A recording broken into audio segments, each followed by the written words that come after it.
ہر مذاہب کے لوگوں کو بلایا گیا تھا.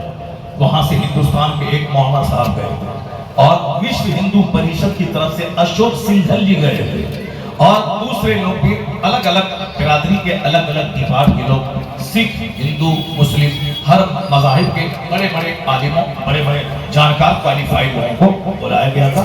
پوری دنیا میں پیس کیسے قائم ہو, امن کیسے قائم ہو, نفرت کیسے مٹے, سارے لوگوں کو بلا کے سب کی باتیں سنی جا رہی تھی.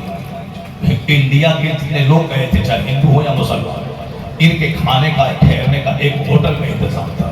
چونکہ انڈین کلچر ہے, انڈین کھانا اس کو جو پسند ہے, اسی حساب سے اس ہوٹل میں انڈیا کے جو 10 بڑے لوگ گئے ان کا انتظام تھا. اشوک سنگھل جو ہندوستان میں کاٹنے مارنے کی بات کرتے ہیں, اب وہاں چونکہ دونوں انڈین ہیں, مولانا صاحب بھی اور وہ صاحب بھی دونوں انڈین ہیں, دونوں کو ایک ہوٹل میں ٹھہرے, انڈین ہی ہے دونوں. اور جب ایک جگہ کھانے کی باری آئی تو سب لوگ ایک جگہ ہوئے. تو چونکہ مجلس میں پوری دنیا کے لوگ آئے تھے, امریکہ, آسٹریلیا, افریقہ, یورپ, ہر کانٹیننٹس کے, ہر بر اعظم کے 200 سے زائد ممالک, لگ بھگ اکثر ملک کے لوگ آئے تھے. مگر سبھوں میں سب سے زیادہ کارگر اسپیچ اور تقریر جو بھاری رہی وہ ہندوستان کے مولانا صاحب کی تقریر بھاری. اس کی تقریر بھاری ہوئی تو سب امریکہ, برطانیہ, فرانس, ناروے, برازیل, سب کے لوگ فرام ویئر, کہاں سے, فرام انڈیا, انڈیا سے. اب وہاں وشو ہندو پریشد, اشوک سنگھل, فنا صاحب سب ہیں. اشوک سنگھل جی کہنے لگے کھانے وقت دسترخوان پہ, مولانا صاحب آپ نے پورے بھارت کی لاج بچا لی. ہندوستان میں اشوک سنگھل جی مر گئے ہو, مگر انہوں نے کیا دھمال مچایا سب کو معلوم ہے.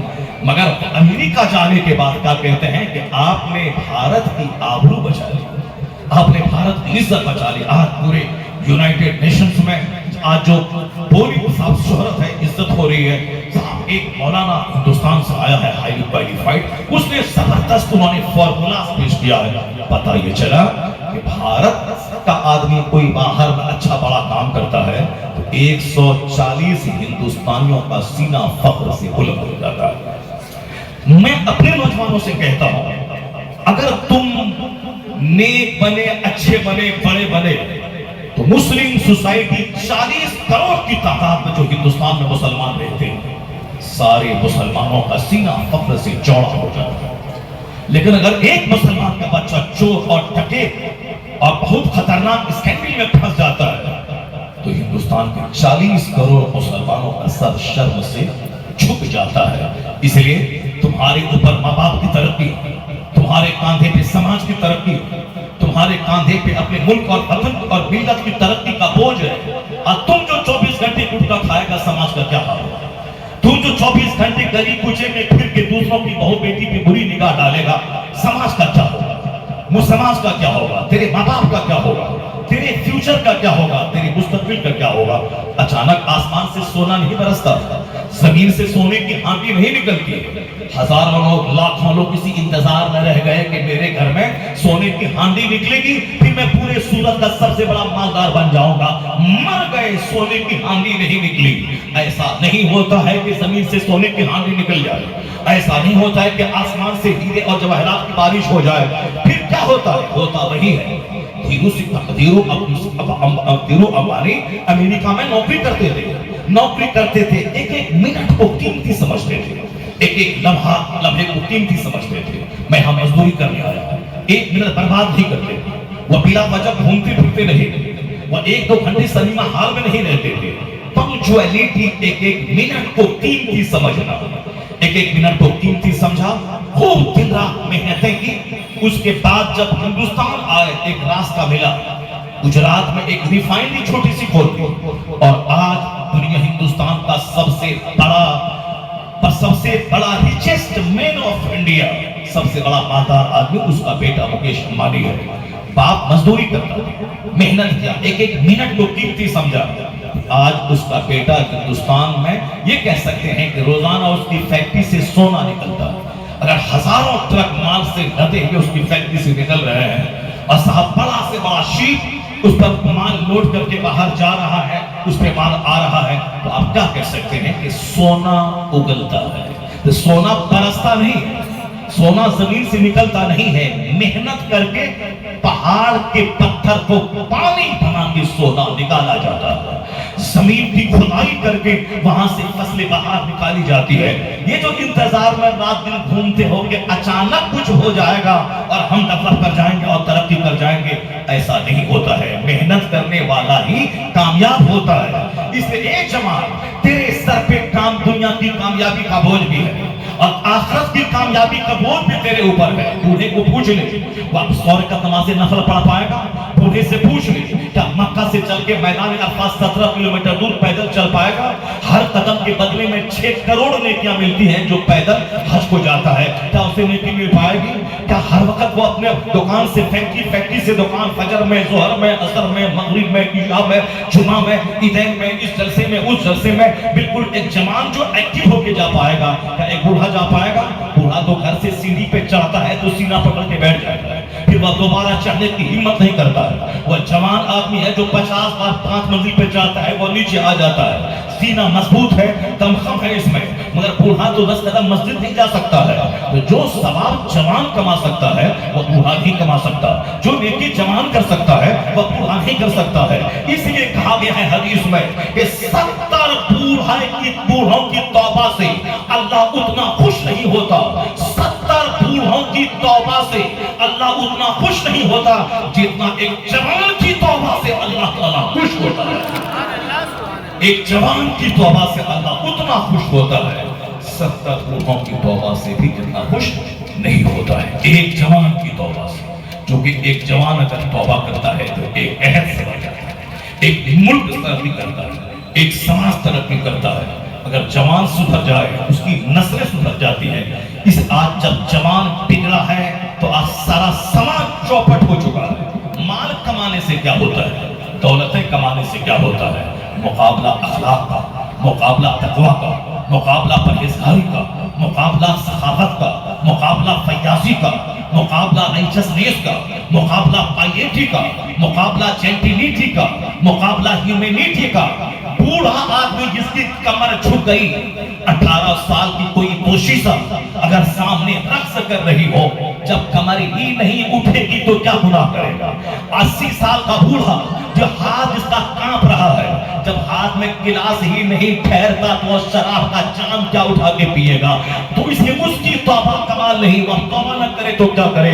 मगर वो जिसके दिल में ख्वाहिशात की आग लगी है, जिसकी आंखें बहकने को तैयार है, जिसके दिमाग में दुनिया की दौलतों की चाहत है, जिसके बदन में गुनाह करने की आग लगी है, वो जवान अगर तौबा करता है तो आसमान के सारे फरिश्ते खुशियां मनाते हैं, अल्लाह तबारक व तआला खुश होता है। और सुनो, बुखारी की हदीस में आया है कि क़यामत के दिन जिस दिन ना कोई दरख्त रहेगा, ना कोई दरख्त का साया होगा, ना मकान का साया होगा, ना किसी पहाड़ का साया होगा, समंदर के पानी को बहा करके उसमें आग लगा दी जाएगी, सारे मकान परपट मैदान की सूरत में बदल जाएंगे, तमाम ऊंच नीच पहाड़ी मैदानी सारे इलाके समतल मैदान हो जाएंगे, सवाने से पे आफ्ताब आदि गर्दन नाक और सर तक पसीने में डूबा होगा। उस वक्त लोग साया तलाश करेगा कि काश कोई शैडो मिल जाए जिसमें थोड़ी देर सुस्ता लगे। इस बार गर्मी ने बिहार उत्तर प्रदेश में रिकॉर्ड तोड़ दिया, तो लोग गर्मी के जमाने में चाहते थे कहीं कोई दीवार मिले तो कुछ देर में सुस्ता लो, कोई दरख्त मिले कि साए में कुछ देर खड़ा हो जाओ। क़यामत की होलनाक गर्मी में जिसका एक दिन 50,000 साल के बराबर होगा, लोग नाक और गर्दन तक पसीने में फंसे होंगे, कोई साया ढूंढेगा, साया नहीं मिलेगा। आया है हदीस पाक में, सबअतुन युज़िल्लुहुमुल्लाहु फी ज़िल्ली यौम ला ज़िल्ला इल्ला ज़िल्लु। 7 ऐसे खुशनसीब लोग हैं, कोई साया ना होगा सिवाय अल्लाह के अर्श का साया, अल्लाह के अर्श के साये के अलावा कोई साया ना होगा। उसमें 7 किस्म के लोग ऐसे धन्य होंगे जिनको अल्लाह अपने अर्श का करेगा। वो महशर की गर्मी में उसी में एक शख्स वो होगा, रजुल दात हो इमरातुन ज़ातु मनसबिय्य व जवान क़ाला इन्नी अख़ाफ़ुल्लाह। इस हदीस पाक को नोट कर ले, गिरा बांध के अपने सीने में रख ले। बुखारी की हदीस है, कुरान के बाद सबसे मजबूत किताब बुखारी शरीफ है। उस बुखारी शरीफ में यह हदीस पाक है, हुजूर कहते हैं 7 खुश नसीबों को अल्लाह अपने अर्श का साया देगा क़यामत के दिन। उसी 7 में से एक वो शख्स होगा जिस आदमी को ऊंचे खानदान की हुस्न व जमाल वाली औरत दावते ज़िना दे, दावते ज़िना दे। ये सूरत शहर में जो रेड लाइट का एरिया है, जहां बदसूरत औरतें भी सज धज कर ग्राहक के इंतजार में बैठती है, वो पहाड़ी की कीड़े से ज्यादा खतरनाक, एड्स के कीड़े से ज्यादा खतरनाक, क्योंकि कितने घर तबाह हो गए जो तवाइफ के कोठे पे आना जाना शुरू किया, कितने लोग मर गए। हम तो एक बाप को जानते हैं जो खतरनाक मर्ज हुआ एड्स का, उसकी अपनी बीवी भी मर गई, उसका अपना जवान बेटा मर गया, यानी पूरा घर उजड़ गया। एक आदमी की गलत हरकत की वजह से सारा घर उजड़ गया।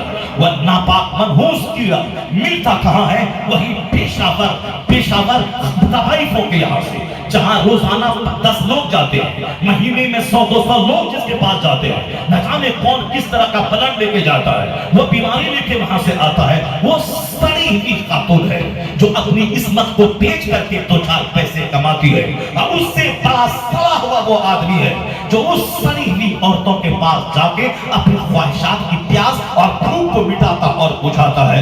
जहां जाने का मतलब है पैसा देकर नस्ल तबाह करना, अपनी इज्जत खराब करना, अपने आप को मौत के घाट पे पहुंचा देना। वो सड़ी हुई खवातीन है। ये नहीं, बल्कि हदीस में क्या आया है? ज़ात व मनसब व जमाल, ऊंचे खानदान की जिसकी औरतें दुकान नहीं लगाती हैं, जिसकी औरतें गली में घूम के दूसरों को दावतें ज़िना नहीं देती है, जिसकी औरतें पर्दे में रहती है, जिसकी औरतें सेहतमंद है, जिसकी औरतें खूबसूरत है।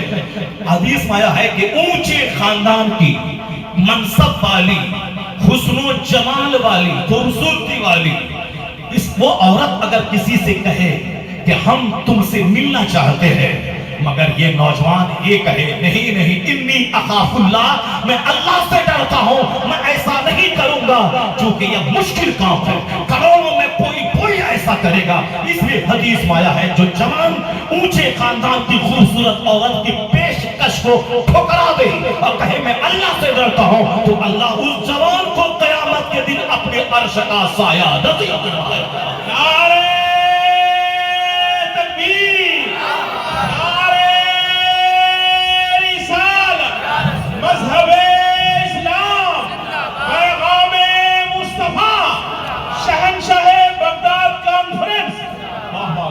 हालात देखें कितने बिगड़, कितने खराब हो। जिसका विश्वास आखिरत पे नहीं है, वो अगर शराब पिए से ना करे, चलो कोई टेंशन नहीं। जो ये जानता है कि मरने के बाद कोई दुनिया नहीं, मरने के बाद कोई जन्नत नहीं, मरने के बाद कोई आखिरत नहीं, मरने के बाद कोई स्वर्ग कोई नरक नहीं, मरने के बाद कोई साथ हेवन और हेल कुछ नहीं, इसी दुनिया में खाओ पियो मस्ती करो और चले जाओ। वह लोग अगर शराब पिए, ज़िना करे, सूद खाए, जुआ खेले, माँ बाप की छाती पे चढ़ के मारे पीटे, और खुद मार खाए, खुद जेल जाए, खुद साहब बुरी मौत मरे, कुत्ते की मौत मरे, उससे कोई बहस नहीं है, क्योंकि उसकी नजर आखिरत पे नहीं है, उसकी नजर क़यामत पे नहीं है, उसकी नजर मरने के बाद की उस दुनिया पे नहीं है। लेकिन मुझे शिकायत उस कौम से है जिस कौम का अकीदा है ला इलाहा इल्लल्लाह, कोई खुदा नहीं सिवाय अल्लाह के, कोई इबादत के लायक नहीं सिवाय अल्लाह के, जिसका अकीदा है कि मोहम्मद अल्लाह के रसूल है, जिसका अकीदा है कि क़यामत हक है, जिसका अकीदा है जन्नत हक है, जिसका अकीदा है दोज़ख हक है, जिसका अकीदा है हिसाब किताब हक है, जिसका अकीदा है कि मरने के बाद कब्र में सवाल होना हक है, जिसका अकीदा है कि सारे अंबिया मुरसलीन हक है, जिसका अकीदा है कि फरिश्ते हक है, जिसका अकीदा है कि दोनों कांधे पर 2 फरिश्ते नेकी और बदी लिख रहे हैं, ये मुनकर नकीर है, जिसका अकीदा है किरामन कातिबीन है, जिसका अकीदा है मुनकर नकीर कब्र में आते, जिसका अकीदा है कि मुस्तफा जाने रहमत अब हमारी कब्र में तशरीफ लाते हैं, या फिर अपनी कब्र से पूरी दुनिया के सारे मरने वालों को अपना जलवा दिखाते हैं कब्र में, जिसके सवाल होता है इसके बारे में तू क्या कहता है, जिसका अकीदा है कि मरने के बाद की जिंदगी हक है, कयामत हक है, हिसाब किताब देना है, जो ये हदीस पढ़ता है कि कयामत के दिन 1 इंच बंदा अपनी जगह से नहीं हट पाएगा। ला तज़ूलु क़दमा अब्दी हत्ता युसअल अन अर्बईन। इस हदीस पाक को हर मुसलमान को अपने घर की दीवारों में लिख के रखना चाहिए, हर ऑफिस में, हर दीवार में, हर स्कूल में, हर कॉलेज में। आखिरत से हट के जिस कॉलेज में पढ़ाई होती है उस कॉलेज में वही होता है जो कलकत्ता के आरजी मेडिकल कॉलेज में हुआ। एक कॉलेज का प्रिंसिपल एक एमबीबीएस डिग्री होल्डर एमडी करने वाली खातून के साथ रेप किया, उसे मर्डर कर दिया।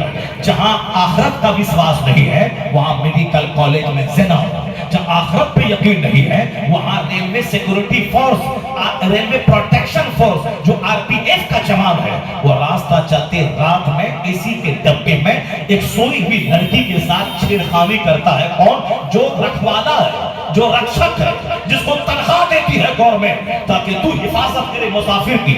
हिफाजत करने वाला ही वो लड़कियों के साथ छेड़खानी करता है, दस्तराजी करता है। थाने में होता है रेप, जो थाना सुरक्षा के लिए है, हमारी हिफाजत के लिए।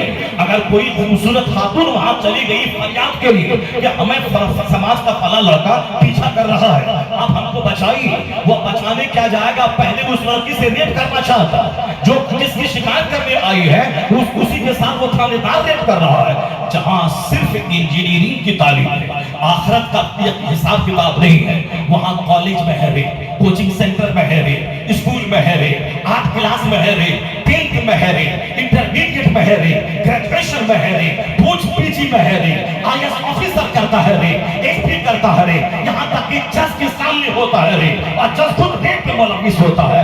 हर कोचिंग सेंटर में, हर क्षेत्र में जहां बेसहारा औरतों को पनाह दिया जाता है वहां होता है रेप का कारोबार, जहां से नेताओं का कनेक्शन जुड़ा रहता है और रात के दिन मंडी के माल की तरह औरतें सफाई की जाती है।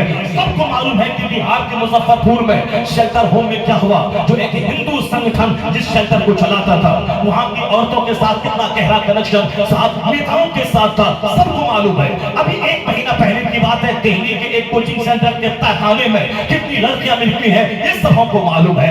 इसलिए सिर्फ एजुकेशन, सिर्फ पढ़ना लिखना, इंजीनियर बनिए, डॉक्टर बनिए, साहब इंजीनियर ऑफिसर बनिए, फला बनिए, पढ़िए लिखिए, कमाइए खाइए, यहाँ दुनिया में पाप होगा।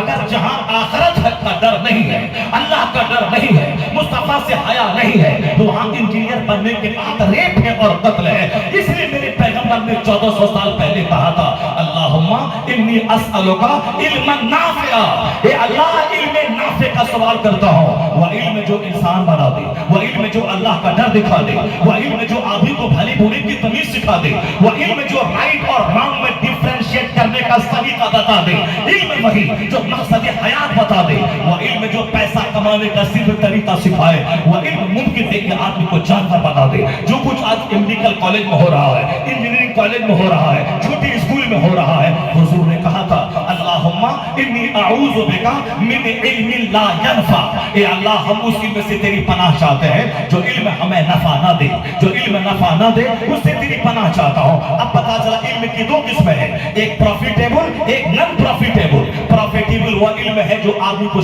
जो इल्म शरीफ बना दे, जो इल्म जेंटिल बना दे, जो इल्म बता दे कि ये राइट है, ये रॉन्ग है, ये लीगल है, ये इलीगल है, ये अच्छा है, ये बुरा है, ये साथ ये बैड है, ये गुड है, जो सही रास्ता बता दे, बुराई से बचा दे, वही इल्म इल्म नाफे है। और इस्लाम ने इसी इल्म की वकालत किया है, इसी पे जोर दिया है। और पे नाले whether you find it in China, इल्म हासिल करो चाहे चाइना क्यों ना जाना पड़े, ये इस्लाम ने कहा है। और पे नाले from the cradle to the grave, इल्म हासिल कर माँ की गोद से लेकर कब्र की गोद तक, ये सबसे पहले इस्लाम ने कहा है, इस्लाम ने पैगाम दिया है।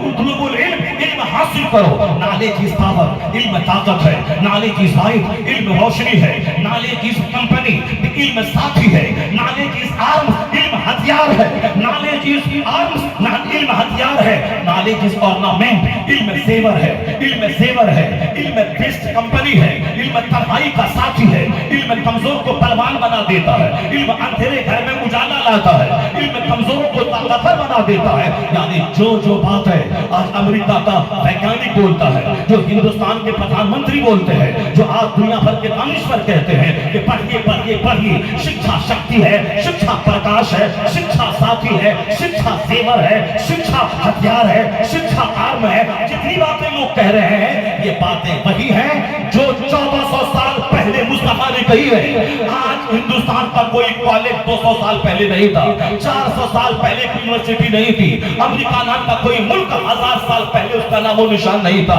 ये सारी तरक्कियां 1000 साल के अंदर की है। 1000 साल के अंदर सब लोग बोलते हैं knowledge power, knowledge life, knowledge ornament, knowledge arms, knowledge based company, knowledge based power, ये आज बोलते हैं। मगर यही सारे वो अल्फाज है जो मुस्तफा ने 1400 साल पहले न कॉलेज था, न यूनिवर्सिटी थी, न ऑब्जर्वेटरी थी, न उस जमाने में अमेरिका का पता था। मगर पैगंबर आज़म का एहसान है कि सबसे पहले इल्म की ताकत का एहसास दिलाया। इसे अब क़यामत तक जहां भी शिक्षा को शक्ति कहा जाएगा, ज़बान उसकी होगी और ये नारा मुस्तफा का दिया हुआ होगा।